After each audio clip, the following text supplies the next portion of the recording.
Okay, so welcome to the Node.js Technical Steering Committee meeting for April 8th, 2020. We'll follow the agenda that we had outlined in the issue in the TSC repo. Before we get into the issues tagged for the agenda, does anybody have any announcements or other things that they'd like to share?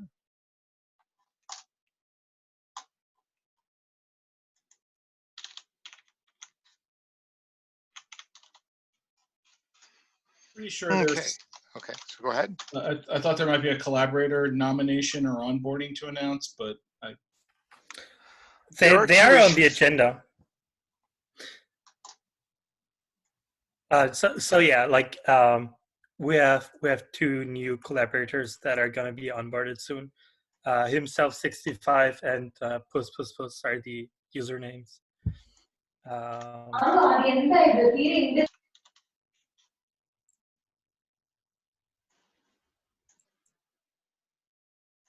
Could someone promote Gabriel? Doing it. Oops. Participants.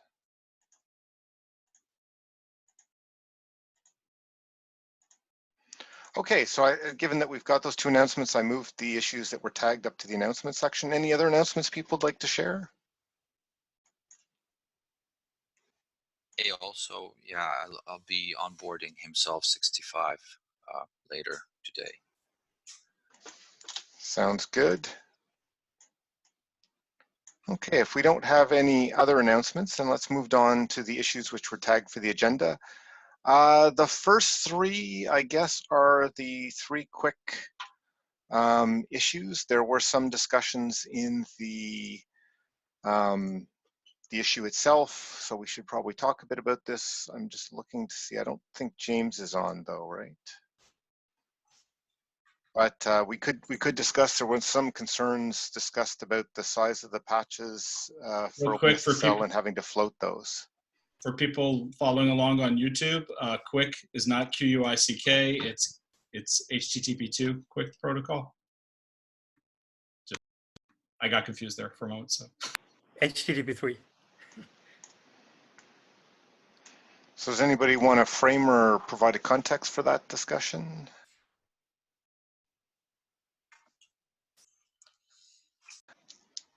I mean, I'm not sure what we can do without James being here because he's leading that effort. I think he just put it here for information anyway, just to like make people aware of them and reviews. And although I guess the issue of the OpenSSL patch is something that we should probably discuss at some point. Yeah, I guess the suggestion is, should we try and dive into those concerns or wait until we have James on the call to do that? I don't think it's time critical. I don't think there's any like need to. I don't think anybody expects these to land in the next week. Okay. So I think kicking it down the road a week is not going to be a problem. So the only thing that I think was time sensitive that we did want to talk about, and Tobias needs to be promoted, was my understanding is that the quick implementation involves floating a patch, a fairly large patch on OpenSSL, and that if we want to land this in Node 14, we're more or less committing to having a heavily patched OpenSSL, which creates a number of different complexities, one being the people who dynamically link, which include downstream distributors such as Debian. And it also creates complications in the case of security vulnerabilities if they involve code that the patches touch. So this isn't. Yeah, perhaps we can't talk about it extensively without James here, but I am genuinely concerned about the timeline of landing this, even if it's arguably ever minor, if we want to put it into 14 with the release coming out soon. Well, we don't. I mean, since it's minor, it doesn't have to go in 14.0, right? It can go in 14.6 or whatever. Yeah, that and I think like as far as downstream consumers are concerned, they are just not going to be able to use Quick, like compile Node with the support for it. Yeah, it is a compile flag, so it's not like it's in the binaries or anything. Right. Yeah. But I would echo the let's not try and force it into 14.0. If we think it makes sense later on as a Semver minor, it should be able to go into a later release. So, I mean, Miles, maybe it helps if we just say it's out of scope for the first 14.x release. So yeah, that might be the context in that I think was timely to discuss, and I don't want, like, I want James to have the opportunity to be able to speak about it. So maybe we can all kind of reach consensus or be okay with maybe next week being kind of like a cutoff for having that discussion for 14.0 if James has strong reasons that it should be in there. But I just wanted to raise that, like, that is the one thing that I think is time sensitive. I would agree. Mateo needs to be promoted. Thanks. I don't think it's ready for 14.0. I'm pretty, I think it's worth, the plus side of the patch is not deeply intrusive. It's very much like a little word on the side of OpenSSL. It kind of floats there. So it's not a very unstable patch, but it is a sizable patch. And it's not only that, I believe it's still in flux. I think Boring SSL is continuing to modify their APIs, and the patch is trying to track that. It's a bit of, there's some churn there. I think the churn is probably worth it to get quick support, but the quick part of the patch itself is huge and hasn't gotten much review. And James isn't here, but I wanted to shout out, like, his splitting of the PR into 3 different PRs made the underlying NG TCP2 and 3 and the OpenSSL stuff much easier to review. That was really helpful. First typing, perhaps mute. I know that's usually me. I am anyway. To some extent, I am. So the only thing that concerns me it's the OpenSSL changes. I would say that the rest is pretty.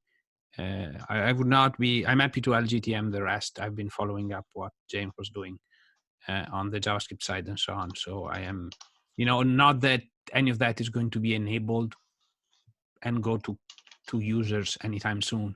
It's going to stay as a compile time flag right now, which is kind of needed to get a little bit more, officiality on this and be able to do a build somehow and get it in front of people to check what to get feedback. So the only real hard part is what happens if it breaks because some OpenSSL incompatibility and other things.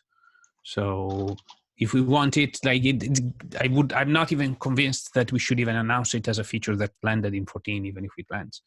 Like it's to some extent, it's a compile time flag. Like it's not. Yep.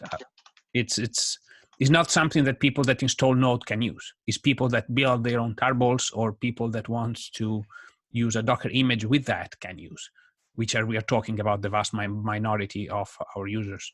So even if it breaks, I would not be overall. So, do you think there's a way that it could be set up, Mateo, that like we could have the patch files included in the Node source tree and like essentially have Node get patched as part of configure or make if you build with that flag? It's rather than. I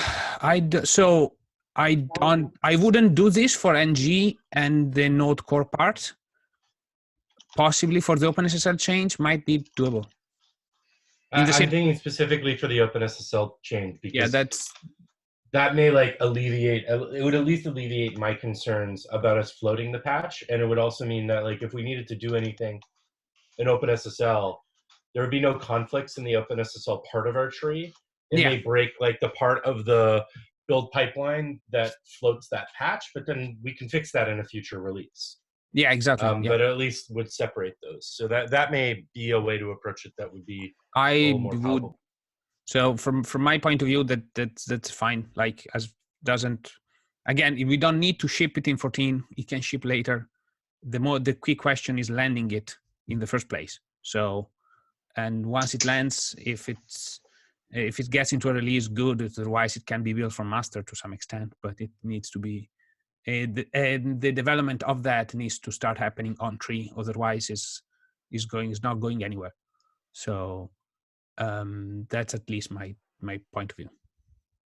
I like the idea of having the patch be separate, because the other thing I thought we'd want to have is that agreement that Miles outlined, is like, if we're doing a release, this is not a blocker for for a release, and even for like somebody doing an OpenSSL update, they shouldn't necessarily have to struggle with rebasing that patch. It's like, just apply the OpenSSL update, and the people who are looking after Quick will fix that patch up later on when they test with that compile. Like, it shouldn't make any difference if you don't have that compile flag on, so you shouldn't even notice it when you're doing that OpenSSL update. Okay. So speaking of someone who does the OpenSSL updates, having a dynamically applied patch on our source tree, it seems like it's more complexity than it's worth having. Like, there is no other part of our build process that does that type of thing. So cherry picking a patch in when you're doing the updates is as close to trivial as you can get. Now the question is, if it conflicts, what do you do? So if it's a compile time flag that's normally disabled, if it conflicts, as an OpenSSL updater, I would just notify the Quicks team and drop the patch and move on, and it just wouldn't be there. And that would be totally fine, because none of our testing uses the flag to enable Quicks, so the lack of the patch would be irrelevant. So I would prefer to just have a real straightforward understanding that, it's, if the patch cherry picks clean, you keep it, and if it doesn't, bye-bye patch.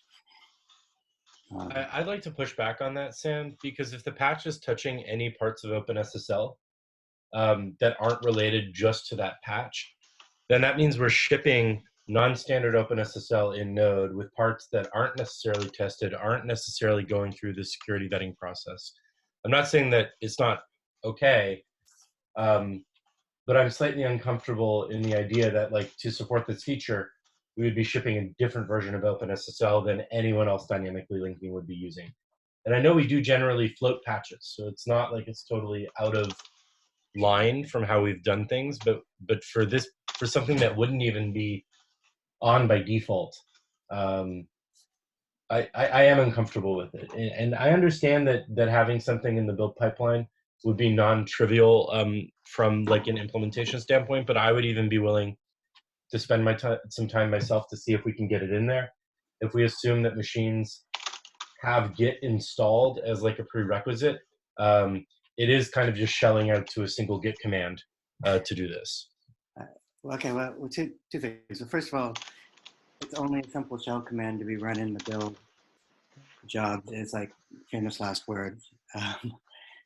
So you raised two concerns. So one of which I want people to be clear. I'm not super happy about the situation with Quicks and OpenSSL and stuff, but I have to say that describing it as a modification of OpenSSL is technically true. I mean, it's changing the source code, but people should be really clear on the change that it's making to TLS.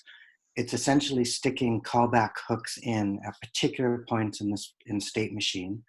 And if the callbacks are there, OpenSSL calls the hook and says, hey, here's some internal state. You can look at it, don't change it. So there's two places during the TLS exchange, as I understand it, that happens. So it tells the user, the Quicks implementation, this state transition has occurred in the protocol. Take a look at this internal stuff. So it's not, if the hooks aren't present, I mean, is the code still there on the path? Yes, but the code on the path is is that hook set? Oh, it's not. Okay, keep on going.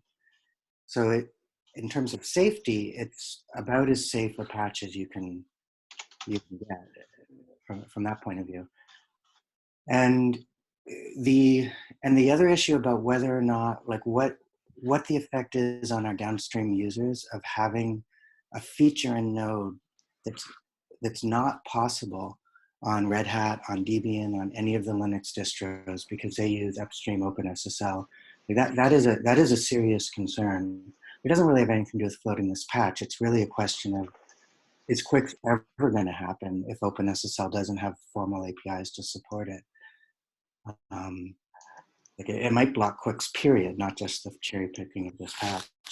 I'd be really interested in Daniel's opinion on this, because Red Hat is one of the people that this will affect. Quicks will not be possible on Red Hat, not well until OpenSSL has APIs to support it. Yeah, and what we've said is internally, like if someone does come along and wants to have quick support, they will have to statically link OpenSSL. That's the only way they'll be able to do it for the time being, at least.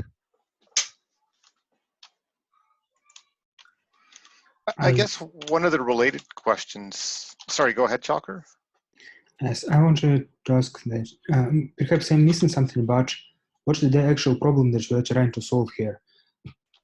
I think that if I got everything right, then we won't get quick in production before the OpenSSL patches land upstream and we update to that OpenSSL version. So is this whole problem that we're trying to solve now related to testing the quick implementation in Node.js before that happens, so we can add it in production later more quickly? Or what is the exact problem that we are solving right now with this? I was actually going to ask something similar. It's like, what are we gaining by having this in master versus in the separate repo that it currently is, in terms of people being able to experiment and use it? So one of the key things is having it in a separate repo means that changes need to constantly be rebased and updated based on other internals change. While in this specific case, it will be way simpler for them to be able to keep developing it. So for example, if we put the non-OpenSSL parts into core and left the fork being that plus that would be the so the core idea should be that somebody can kick off a CI job with specifying the configure time flag and see, does it work? But I think that we already can link with external OpenSSL.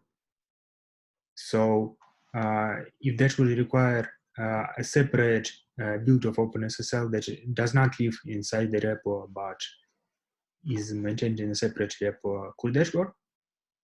Perhaps, like we have flags to specify OpenSSL location, I think.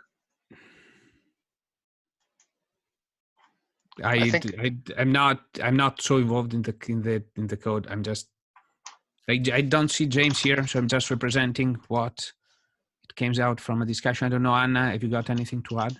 Yes, I meant to say that I don't think that the quick implementation and the OpenSSL implementation is coupled too closely in a sense that every update in quick will means something updated in OpenSSL. I think that we probably won't gain much by having them in the same repo, and we can maintain a page to OpenSSL TD separately from the repo and the quick implementation inside. Like those don't have to be coupled, I think.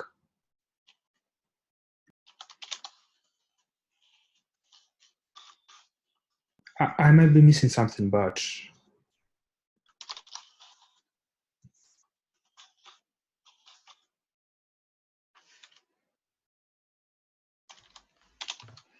I think if I understand the suggestion is there could be a separate OpenSSL repo with the changes, which you could compile and build and then have that.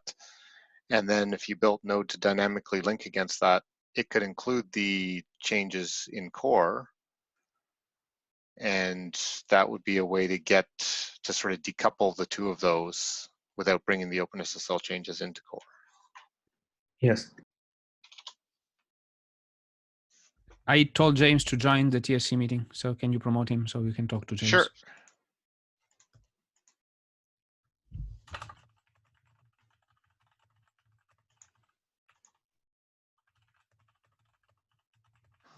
I've said promote. I'm just waiting for something to happen. Someone be prepared to summarize the conversation so far for him. Okay, he should be in now.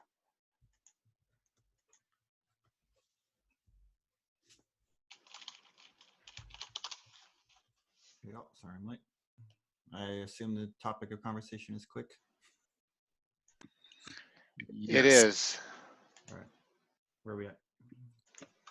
Someone summarize, please, for James.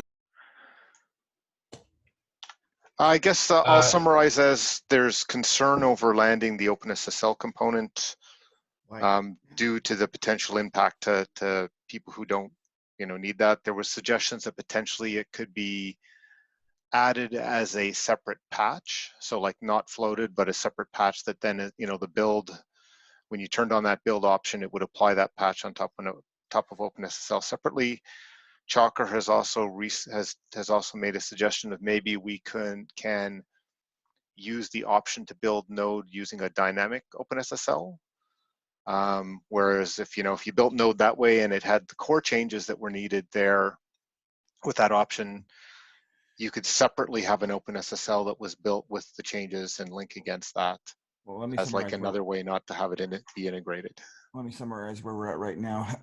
The way that it builds right now, if you do not use the experimental quick option, the none of the quick changes are built into the OpenSSL version at all.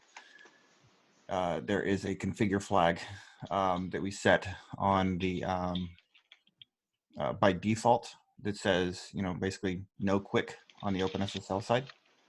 So none of those changes are compiled in unless the experimental quick option is turned on.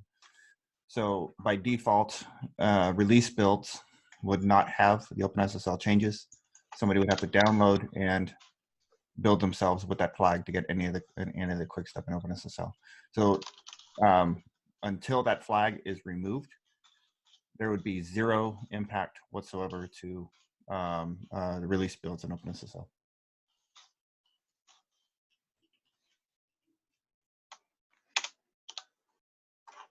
Is that because the patch that's floated has like guards for every bit of code or something like that? Yep. There are defined guards everywhere that the quick stuff is pulled into OpenSSL.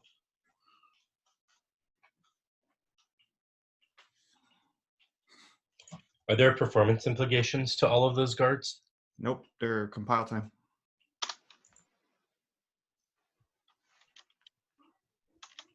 So I mean, so James, to follow up, one of the things that I had suggested, and it seems like it's kind of what's happening, but just in a slightly different way, is I had suggested that perhaps we dynamically apply the patch when we run configure. That sounds essentially, you've done something similar, but just that requires less mechanics. Yes, so I just went through the process yesterday because of the OpenSSL 111F change. There were no changes to the quick patch required whatsoever. All I basically had to do was cherry pick the patch and rerun the OpenSSL config, and it worked. There was no change with the 111E because of the include path changes that OpenSSL made. There were some changes, but it ended up being maybe about 20 minutes worth of work. That's 20 minutes of work to the patch itself, right? Yeah. There was no, there was nothing. There was no conflicting changes in 111E that required any kind of hacks outside of the guarded patch. So just sorry for the interruption. Sorry to disturb. Michael, just a quick question on the diagnostics front. We have a conflicting meeting at the moment. So Peter is asking whether the same account is shared between all the meetings in the Node.js Foundation, or is there any alternative account which he can start? Sorry about that. Yeah, I don't have one handy. I think we have another one for ComCom, but not another one generally that we have out there. I have access to alternative OpenJS ones, Garish. I can kick something off and send you a link. Just give me a second. Sure, thanks.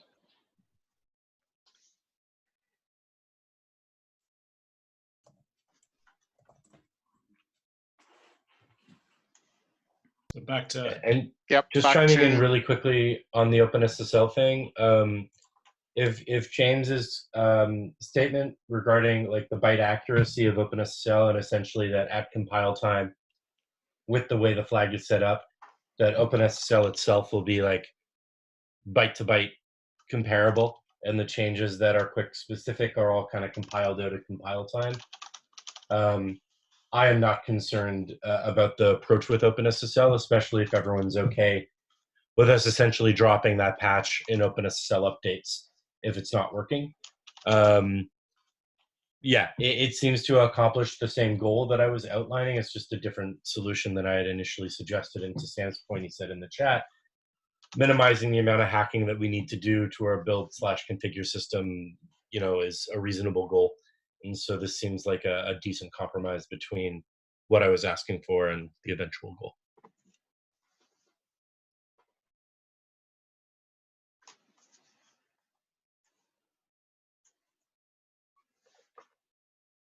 okay, anybody else have any comments, things they'd like to add? It sounds like with that, the concerns may have been addressed. I guess it's, speak up in those issues if you do have a concern.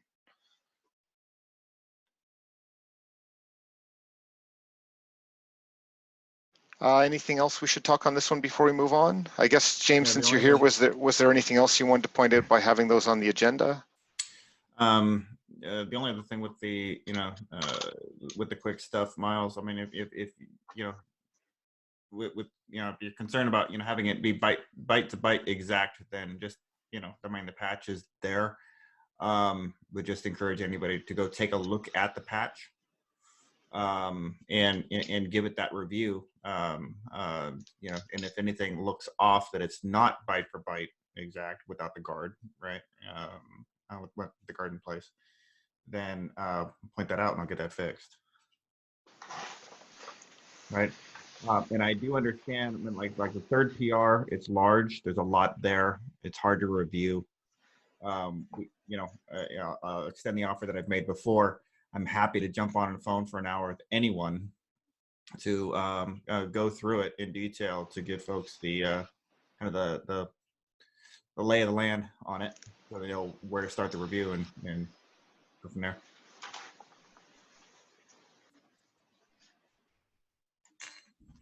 Okay.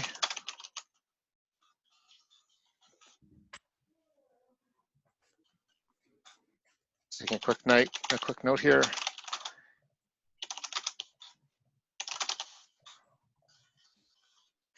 Okay, so let's move on to the next issue, which is tagged for the agenda. That's review meeting times. That is number 809. Chakar, you've been doing some of the work there, so if you want to take that one. Yes.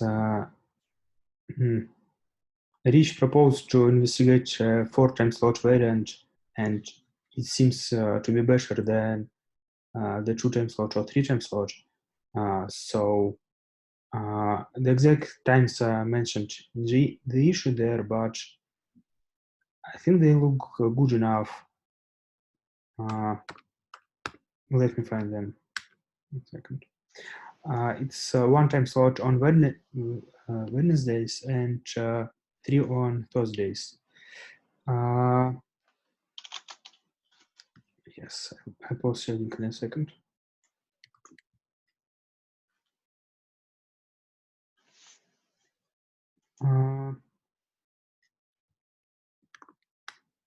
Here is the link. So 14 UTC on Wednesday, 21 UTC, 15 UTC, and 20 UTC on Thursday. That seems to be optimal enough, and I propose we just stick with that because I don't think that you will find a significantly better variant to justify talking about this more and spending more time on this.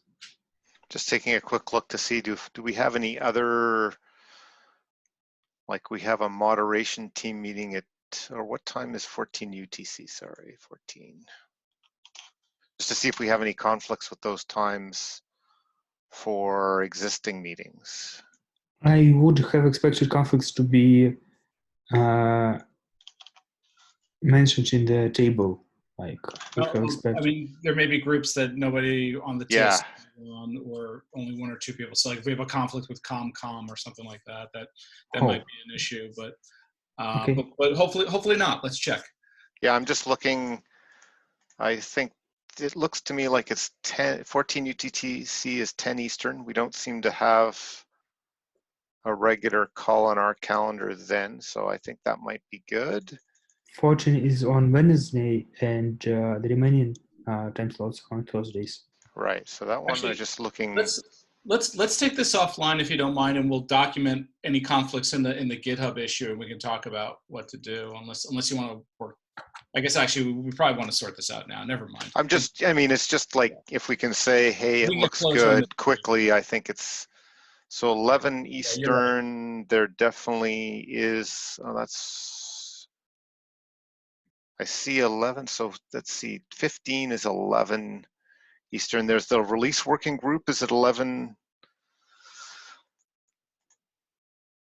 every other week. We can work with every other week. We can schedule it so we miss it. Yes, if it's every other week and we have not Right. 3 but 4 time slots, it should work. Yep. And then, so, okay, so that was, and 10, I don't see anything. Oops, what's that one?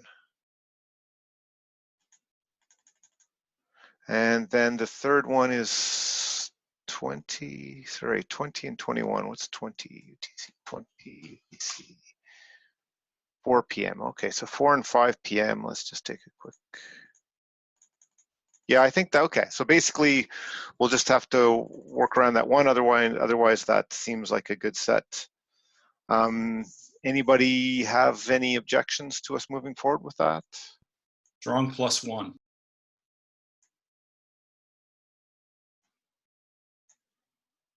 Okay, sounds good. Okay, agreed to move forward with last for time slot proposal. Michael, update meeting calendar. Okay, so I'll update the calendar starting next week based on that. So the next thing. One more note. Sorry, go ahead. Sorry, one more note that the exact order of the time slots can be adjusted to avoid conflicts. Also, like me and Matthias mentioned, a bit different order, but it's just one is the reverse of the other there. So any of those two should work. Okay. Yeah, so, like I would propose to put that on whoever makes the release calendar. So that's what I was going to do. I'll just order it to avoid the one conflict we have. Is that reasonable? Like I'll look at the one which is the 14 UTC on Wednesday. I think we saw, or 15. I forget, whichever the one we had a conflict. I'll start with that one and then order the rest of them in whatever ways. Doesn't like we didn't see any other conflicts, but we can. Yes, just 14 and 15 UTC probably should be 2 steps, like 2 weeks distance from each other. Like it probably should be 14, 21, 15 or 14, 20, 15. Okay, yeah. So 14, 20, 15, 21 makes sense. Okay, yeah, understood. I'll alternate those two ones.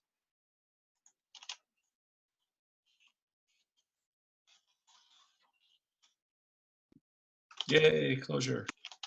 Okay, perfect. Okay, so Node future directions. I don't think I've seen too much more discussion there. you know, there's an agenda, but I think really the logistics is the key thing. Haven't seen any more discussions, so I don't know that there's anything for us to talk about here, unless anybody has some thoughts that they want to bring up. I was in the summit meeting, collaborator summit meeting for yesterday. And there is like, it's really related to this to some extent. It's related and not related to some extent. It seems that most of the organization of the summit is assuming it will be a remote event at this stage. And so we are really exploring the possibility of running it remotely. And just so that you are aware. So that is the current, and we are asked as Node.js how many slots we would like and how we would like them to be to some extent. So essentially, in terms of time zone problems, in terms of scheduling, in terms like essentially going through all the logistics problems that we mentioned already and we covered already in your discussion. Right. So are there any thoughts on the time zone? Because the time zone one seems to be the biggest, one of the biggest anyway. Are there any? There's no, unless we invent teletransportation mechanism that are safe with socially distancing. It's not. Okay. I just heard at one point, like at least for say the conference might have been focal around some time zone or something. But anyway, I guess it's maybe we'll as the summit works through what to do there, we can learn from what's going on. Essentially, I just wanted to. Well, we will need to do some sessions there. So we are discussing having one day for projects to start with. Like to have a first day of a pre-conference day to some extent, remote, where we can do some talks about each one of the projects, present themselves, and for like new contributors type of thing. Yeah. I don't know, it might be interesting. So in terms of the organizations that's going on there, like, I mean, one suggestion was that potentially we could run this, you know, this next 20 years thing as part of the Collaborator Summit. Yeah, exactly. So I'm just wondering if that's looking like that's still something we should explore as well.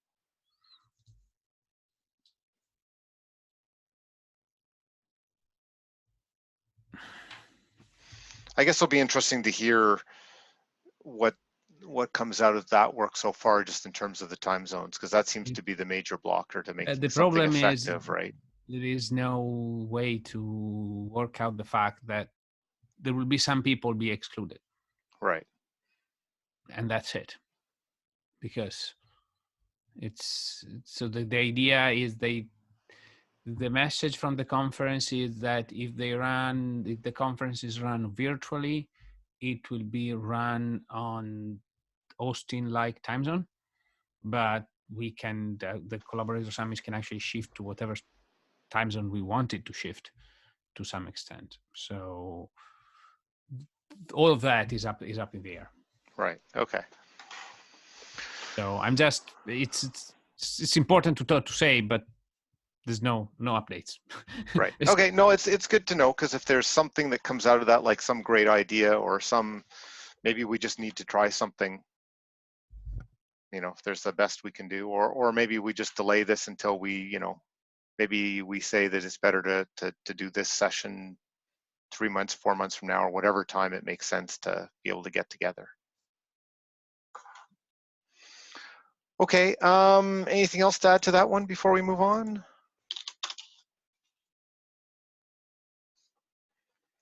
I think we did want to spend some time in the private session, so I'll just ask if there's any strategic initiatives that people, you know, think it's important to give an update on. Otherwise, we'll skip that and move on.